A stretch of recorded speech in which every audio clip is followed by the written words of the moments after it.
friends, welcome back to our channel. Today we are discuss another chapter. Chapter name is Square and Square Root, which is from NCERT syllabus and class 8 chapter. और ये बहुत ही easy chapter है और बहुत ही interesting chapter है और ये ऐसा चैप्टर है जो आगे जाके आप मास्टर में या तो फिर बैचलर में या तो 11th 12th में जो भी मैथ्स आएगा उसमें ये बेसिक टॉपिक रहेगा, स्क्वायर और स्क्वायर रूट। और दूसरी बात ये कि आप अगर आप कोई कॉम्पिटिटिव एग्जाम के लिए भी प्रिपरेशन कर रहे हैं तो उसमें भी मेन टॉपिक रहता है मैथ्स में या रीजनिंग में स्क्वायर और स्क्वायर रूट। ये बहुत ही बेसिक लेवल का मैथ्स है और बहुत ही यूजफुल होने वाला भी मैथ्स है। तो ये बहुत ही इजी चैप्टर है स्क्वायर और स्क्वायर रूट। आज हम सिर्फ इंट्रोडक्शन देखेंगे, इसमें दो पार्ट्स होगा, स्क्वायर का भी इंट्रोडक्शन आएगा, उसकी भी प्रॉपर्टीज आएगी, उसके बाद स्क्वायर रूट का भी इंट्रोडक्शन आएगा, उसकी भी प्रॉपर्टीज आएगी, उसके बाद उसकी एक्सरसाइज भी सॉल्व करेंगे और आपके साथ शेयर करेंगे। तो पहले हम देखते हैं स्क्वायर।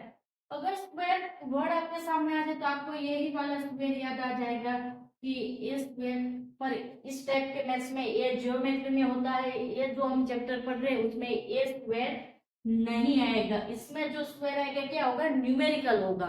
मतलब जैसे कि मुझे यहाँ 2 का स्क्वायर क्या होगा वो मुझे फाइंड करना है, तो उसको हमें कौन से वे में फाइंड करना है, उसमें कौन सी मेथड यूज करनी है, इसका कैलकुलेशन कैसे इजी करना है, उसके रिलेटेड हमें इसमें स्टडी करना है। ऑलरेडी स्क्वायर रूट कैसे फाइंड करना है उसका शॉर्टकट ट्रिक उस पर बहुत सारी मैंने शॉर्ट वीडियो बनाई है और चैनल पे अपलोड की है, तो वो भी आप देख सकते हैं अगर आप कॉम्पिटिटिव एग्जाम की प्रिपरेशन कर रहे हैं। पर अगर आप 7 एज के स्टूडेंट हैं तो आपको तो ये चैप्टर पूरा मतलब A to Z डिटेल में ये पढ़ना होगा। तो पहले देखते हैं स्क्वायर। तो ये स्क्वायर का पहले हम इंट्रोडक्शन देखते हैं। तो ये वाला स्क्वायर जियोमेट्री में आता है, ये आपको यहाँ देखने की जरूरत नहीं है। हम ये वाला स्क्वायर देखेंगे। इससे पहले हमने एक्सपोनेंट और पावर वाला चैप्टर हमने देखा था, तो उसमें भी क्या था, इस टाइप का कोई नंबर लिखते थे तो ये क्या हो जाता था, बेस हो जाता था। और ये क्या हो जाता आपका पावर, मतलब 2 की 2 पावर। तो ये वाला जो फॉर्म था वही वाला फॉर्म हम इधर यहाँ स्टडी करेंगे, तो इसका कैलकुलेशन चेंज हो जाएगा क्योंकि हमें क्या करना है, स्क्वायर। स्क्वायर मतलब कोई भी नंबर का हमें स्क्वायर निकालना है। दूसरा क्या होता है कि स्क्वायर करना है, तो 4 का स्क्वायर क्या होगा कि 4 का 4 से मल्टीप्लिकेशन हो जाएगा, तो हमें क्या मिलेगा 60। तो ये हो गया 4 का स्क्वायर। अब यह है, यहाँ डिजिट चेंज नहीं होगा। जब हम स्क्वायर पढ़ रहे हैं तो ये जो पावर वाला जो यूनिट है, जो हमने एक्सपोनेंट और पावर वाले चैप्टर में देखा था कि यहाँ जो मतलब नंबर है वो चेंज होते जाते थे क्योंकि वो पावर और एक्सपोनेंट वाला चैप्टर था। अभी हम पढ़ रहे हैं स्क्वायर, तो स्क्वायर में क्या होगा, ये वाला नंबर फिक्स कांस्टेंट फिक्स ही रहेगा।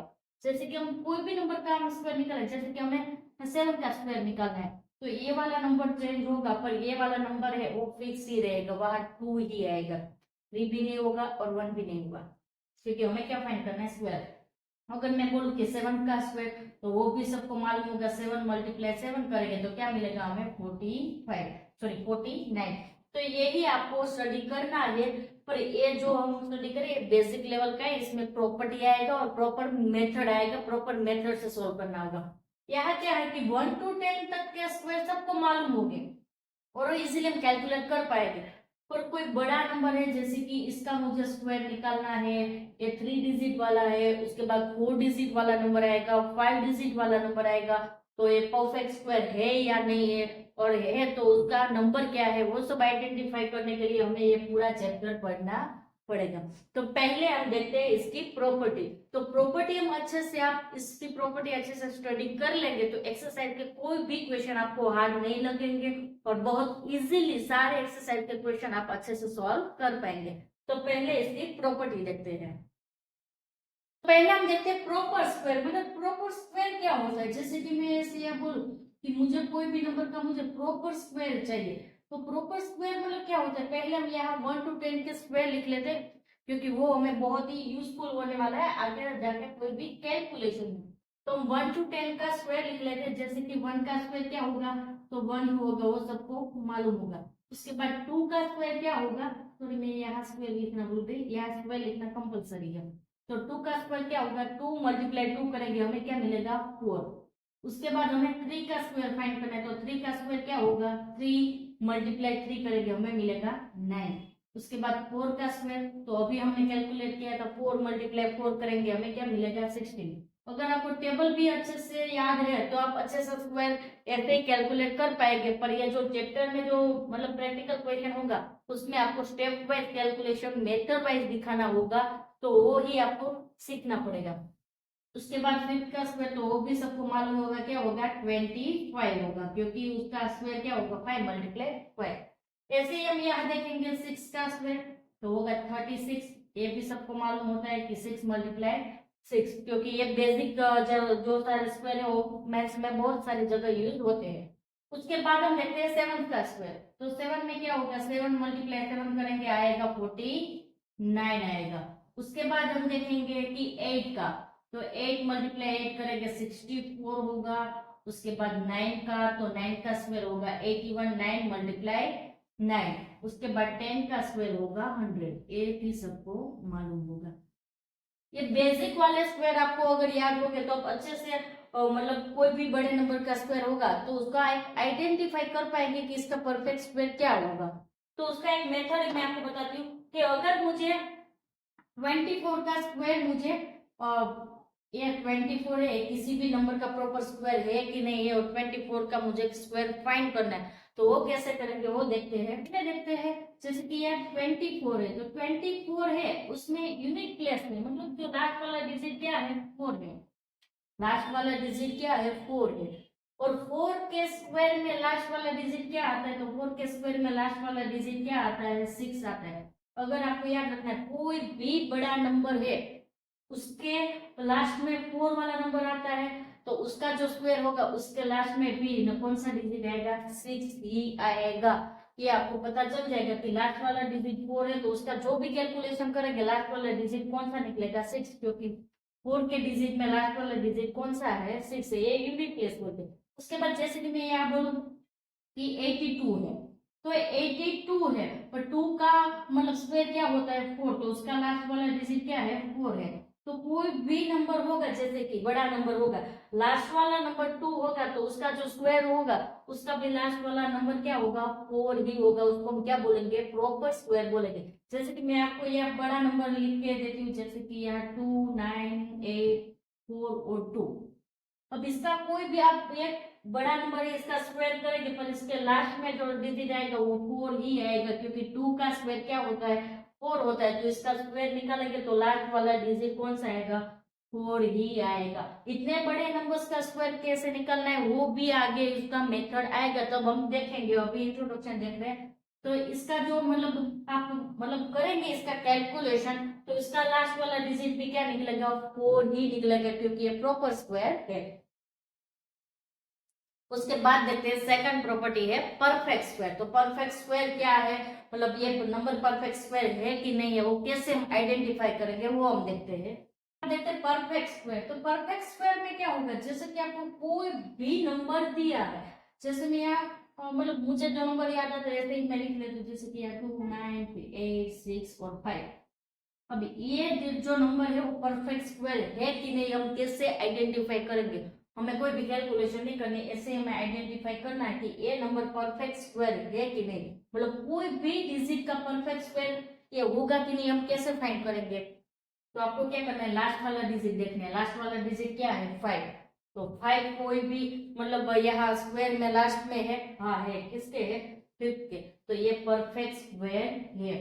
अब आपको याद रखना है कि कौन से नंबर लास्ट में होगा तो परफेक्ट स्क्वायर होगा या नहीं होगा, तो वो भी मैं आपको यहाँ लिख के बता देती हूँ ताकि आपको अच्छे से समझ में आ जाए। जैसे कि यार ये इसको ही बेस रख के हम सारा चैप्टर पढ़ेंगे, जैसे कि ये 1 कोई भी डिजिट के पीछे 1 होगा तो वो नंबर क्या होगा परफेक्ट स्क्वायर होगा। उसके बाद दूसरा क्या है 4, दूसरा आएगा 4। उसके बाद जैसे कि 9, दो नंबर रिपीट होगा हम दूसरी बार नहीं लिखेगी, जैसे कि यहाँ 4 यह भी है और यह भी है तो वो क्या हो जाएगा परफेक्ट स्क्वायर, मतलब वो या तो 8 का होगा या तो 2 रिलेटेड कोई नंबर होगा, मतलब लास्ट में 4 डिजिट होगा तो वो कौन सा वो कैसा नंबर होगा परफेक्ट स्क्वायर होगा। उसके बाद क्योंकि यह 9 यहाँ भी है और यहाँ भी है और 6 तो यहाँ भी है और यहाँ भी है, तो पहले हमने लिख लिया 9, उसके बाद आएगा 6, उसके बाद आएगा 5 क्योंकि 5 यहाँ है, उसके बाद 4 भी आ गया है, 9 भी आ गया, 6 भी आ गया, उसके बाद 1 भी आ गया, उसके बाद 0। मतलब कोई भी बड़ा नंबर हो, 6 डिजिट का हो, 7 डिजिट का हो, 8 डिजिट का हो, या फिर 10 डिजिट का हो, या 2 डिजिट का हो, जिसके लास्ट में 1, 4, 9, 6, 5 और 0 होगा तो वो परफेक्ट स्क्वायर ही होगा, वो नंबर परफेक्ट स्क्वायर ही होगा। आप किसी भी बड़े नंबर के पीछे इसमें से कोई एक 6 डिजिट में से कोई डिजिट देख लिया, सामने आंखें बंद करके लिख दो कि ये परफेक्ट स्क्वायर ही है। अगर इस टाइप के क्वेश्चन कॉम्पिटिटिव एग्जाम में बहुत बार होता है कि ये नंबर परफेक्ट स्क्वायर है कि नहीं है, अगर इसका कैलकुलेशन करोगे तो कितना भी टाइम कंज्यूम होगा, पर ये शॉर्टकट मेथड आपको याद होगी कि इसके पीछे ये 6 में से कोई भी एक नंबर है, डिजिट है, तो ये परफेक्ट नंबर ही होगा, क्योंकि ये 10 स्क्वायर में जो नंबर थे वो हमने कवर कर लिए, ये वाला नंबर होगा पीछे तो ये परफेक्ट स्क्वायर ही होगा। तो ये सेकंड प्रॉपर्टी थी परफेक्ट स्क्वायर। तो आपको सिर्फ यही याद रखना है, 6 डिजिट याद रखना है, कोई भी बड़ा नंबर हो या छोटा नंबर हो, इसके पीछे ये वाला नंबर होगा तो वो परफेक्ट स्क्वायर ही होगा। उसके बाद देखते हैं नेक्स्ट प्रॉपर्टी। अगेन फ्रेंड्स, ये फाइंडिंग स्क्वायर है, बहुत ही इंटरेस्टिंग प्रॉपर्टी है। इसमें क्या करना है, कोई भी नंबर का आपको स्क्वायर निकालना है, बड़ा नंबर है और ये आपको बहुत ही डिफिकल्ट लग रहा है, तो उसको हम क्या करेंगे, उसको उसका पार्टीशन बनाएंगे, मतलब छोटे छोटे नंबर में कन्वर्ट करेंगे, उसके बाद उसका हम स्क्वायर निकालेंगे। तो उसके लिए एक फॉर्मूला भी है, वो भी बहुत यूजफुल होगा। तो जैसे कि मैं यहाँ फाइंड करूँ, मुझे 42 का मुझे स्क्वायर चाहिए। अब 42 का जब हमें बात करनी होती है 2 का स्क्वायर, तब इजीली आप फाइंड कर पाएंगे, और 4 का स्क्वायर तो भी आप इजीली फाइंड कर पाएंगे। पर 24 का स्क्वायर बोलूं तो आपको कैलकुलेशन करनी होगी, और 42 का स्क्वायर में बोलूं तो भी आपको कैलकुलेशन करनी होगी। अगर आप 42 मल्टीप्लाई 42 करेंगे तो में भी आपको आंसर तो मिल जाएगा, पर वो शायद आपको कोई गलती हो गई तो आपकी भूल तो आपका आंसर गलत भी हो सकता है। पर इसमें जो मेथड है, जो फॉर्मूला है, उससे हम कैलकुलेट करेंगे तो आपका आंसर 100% क्या होगा, सही होगा। तो देखते हैं। तो पहले क्या करेंगे, 42 को हम क्या करेंगे, स्प्लिट करेंगे। पहले क्या करेंगे, 40 का स्क्वायर निकालेंगे, उसके बाद 2 का स्क्वायर निकालेंगे, दोनों का स्क्वायर का क्या करेंगे, हम टोटल करेंगे। अब इसमें क्या होगा कि दोनों का स्क्वायर निकाल के हम टोटल तो कर सकते हैं, पर इसके लिए भी एक फॉर्मूला है। इसको हम बोलेंगे ए बोलेंगे और इसको हम बोलेंगे बी बोलेंगे। और इसका फॉर्मूला क्या है कि ए और बी का टोटल का क्या करेंगे, हम स्क्वायर करेंगे, क्योंकि हमें क्या चाहिए इसका, तो ये मैंने स्क्वायर लिखना भूल गई, हमें क्या चाहिए, 42 का हमें स्क्वायर चाहिए। अगर हमें 42 का स्क्वायर चाहिए तो मैंने क्या किया, 42 का स्क्वायर अब डायरेक्टली तो फाइंड नहीं कर पाएंगे क्योंकि ये बड़ा नंबर है, और अगर 42 मल्टीप्लाई 42 करेंगे तो आपको मिल भी जाएगा, पर गलती होने के भी चांसेस हो, और अगर गलती हो गई तो आपका आंसर गलत आएगा। तो इसको ये मेथड से हम कैलकुलेट कर सकते हैं, इसमें 100% आपको आंसर सही मिलेगा। तो 40 प्लस 2 का क्या करेंगे, हम स्क्वायर करेंगे, मतलब ये हमने क्या कर दिया, स्प्लिट कर दिया। तो 40 को हम ए बोलेंगे और 2 को हम क्या बोलेंगे, बी बोलेंगे। तो उसमें क्या करेंगे, 40 को और 2 को हमें उसका स्क्वायर निकालना है, पर ये ऐसे बन जाएगा ए और बी और उसका स्क्वायर। तो इसका फॉर्मूला क्या होगा, A square plus B square plus 2ab। ये फॉर्मूला आपको याद रखना है। बड़े नंबर्स का कोई भी स्क्वायर निकालना है तो ये मेथड से आप कैलकुलेट करेंगे तो आप इजीली इसका स्क्वायर निकाल पाएंगे। तो यही मेथड से हम ये 42 का स्क्वायर निकालते हैं। तो ए की जगह आएगा 40 का स्क्वायर आएगा, प्लस क्या होगा, बी की जगह आएगा 2 का स्क्वायर होगा, उसके बाद 2, उसके बाद ए है 40 और बी है 2। अब क्या करेंगे कि 40 का स्क्वायर तो सबको मालूम होगा, 40 मल्टीप्लाई 40 करेंगे हमें क्या मिलेगा, 600 सॉरी 1600 मिलेगा। उसके बाद 2 का स्क्वायर तो हमें तो मालूम ही है, वो क्या होगा, 4 होगा। उसके बाद यहाँ क्या करेंगे, 2 को यहाँ मल्टीप्लाई करेंगे तो 40 मल्टीप्लाई 2 करेगा हमें मिलेगा 80, 80 को मल्टीप्लाई 2 करेंगे हमें क्या मिलेगा, 160। ये भी इजीली आप कर सकते हैं क्योंकि ये सारे अच्छे मतलब ऐसे नंबर है जिसका स्क्वायर आपको अच्छे से या मल्टीप्लिकेशन मालूम होता है। अब क्या करेंगे, इसका हमें टोटल करना है, तो 1 है तो 160 प्लस 4 करेंगे और इसमें क्या करेंगे, या 1600 प्लस करेंगे तो हमें क्या मिलेगा, 1764 ये मिलेगा। ये हो गया इसका आंसर, मतलब 42 का स्क्वायर क्या आएगा, 764 आएगा। तो ये मेथड से आपको ये चैप्टर में स्क्वायर कैलकुलेट करना होगा जब आपको फाइंडिंग स्क्वायर बोला होगा। ये अच्छे से फॉर्मूला आप याद रखेंगे तो अच्छे से इसका स्क्वायर निकाल सकते हैं, कोई भी बड़ा नंबर हो। जैसे कि मैंने तो यहाँ 40 लिया है, तो कोई भी बड़ा नंबर हो तो उसको इस तरह हम स्प्लिट करेंगे। इस तरह स्प्लिट करेंगे तो क्या होगा, इसमें दोनों का स्क्वायर आपको मालूम होगा। जैसे कि 40 का स्क्वायर सबको पता होता है कि 1600 होता है, और 2 का भी क्या होता है, 4 होता है। तो ये मेथड से आप कैलकुलेट करेंगे तो आपको 100% राइट आंसर ही मिलेगा। तो ये थी हमारी थर्ड प्रॉपर्टी, फाइंडिंग स्क्वायर। देखते हैं फ्रेंड्स पाइथागोरियन ट्रिपलेट। तो ये भी अगेन बहुत ही इंपॉर्टेंट है, क्योंकि ये स्क्वायर की प्रॉपर्टी के साथ भी आता है पाइथागोरियन ट्रिपलेट। तो इसमें क्या होता है, कोई भी 3 नंबर्स दिए होते हैं, मतलब 2 नंबर का आप स्क्वायर का टोटल करेंगे तो वो एक नंबर बनेगा, वो भी किसी एक नंबर का स्क्वायर ही होगा। जैसे कि मैं यहाँ आपको एग्जांपल दूं, 3 का स्क्वायर, उसके बाद हम लेंगे 4 का स्क्वायर, तो 3 का स्क्वायर मतलब क्या होगा, 9 होगा। 4 का स्क्वायर क्या होगा, 16 होगा। तो 4 का और ये 16 का टोटल करेंगे, हमें क्या मिलेगा, 25 मिलेगा। तो 25 कौन से नंबर का स्क्वायर है, 5th का। तो ये क्या हो गया, पाइथागोरियन ट्रिपलेट। पाइथागोरियन ट्रिपलेट में क्या होता है, कोई भी 2 नंबर का जो स्क्वायर होगा उसका टोटल क्या होगा, किसी एक नंबर का स्क्वायर ही होगा। तो इसमें क्या होगा, कोई भी एक नंबर आपको दिया होगा। पाइथागोरियन ट्रिपलेट में क्या होता है, ट्रिपलेट का मीनिंग क्या होता है, उसमें 3 मेंबर होते हैं, ए बी और सी, मतलब कितने मेंबर होते हैं, 3 मेंबर होते हैं। इसमें कोई एक, जैसे कि यह मुझे सपोज के एक ही वैल्यू दी है, एक मेंबर की वैल्यू दी है, तो बाकी 2 मेंबर की वैल्यू आपको क्या करनी होगी, फाइंड करनी होगी। तो उसके रिलेटेड भी एक फॉर्मूला है, वो आपके साथ शेयर करेंगे। तो ये आपको समझ में आ गया होगा। जैसे कि मैंने यहाँ 3 का स्क्वायर और 4 का स्क्वायर दोनों का टोटल किया, तो मुझे क्या मिला, 5th का स्क्वायर मिला। तो इसको हम क्या बोलते हैं, पाइथागोरियन ट्रिपलेट। इसमें टोटल 3 मेंबर होते हैं, और आपको कोई एक मेंबर दिया होगा और बाकी 2 मेंबर की वैल्यू आपको फाइंड करनी होगी। तो उसका फॉर्मूला है वो देखते हैं, ताकि आपको अच्छे से समझ में आ जाए।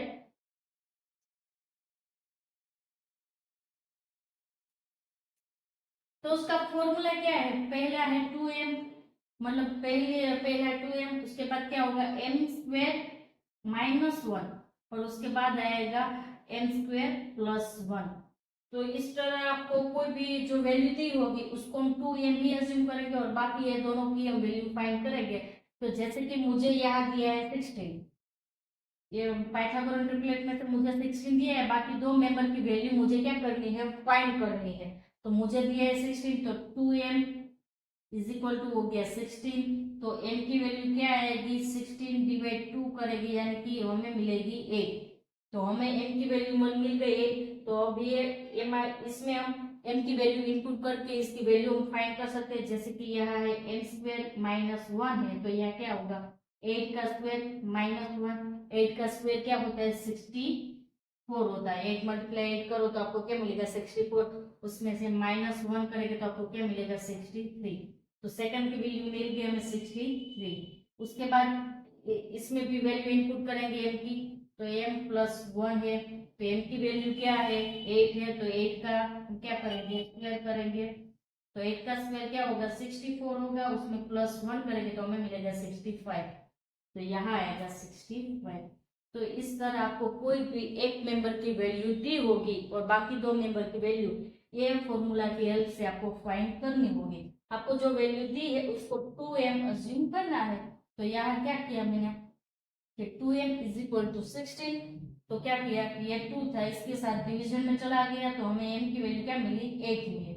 उसके बाद 8 का स्क्वायर करके माइनस 1 किया, तो सेकंड वाले में क्या है, 1 माइनस करना है। तो 64 में से माइनस 1 किया तो मुझे 63 मिला।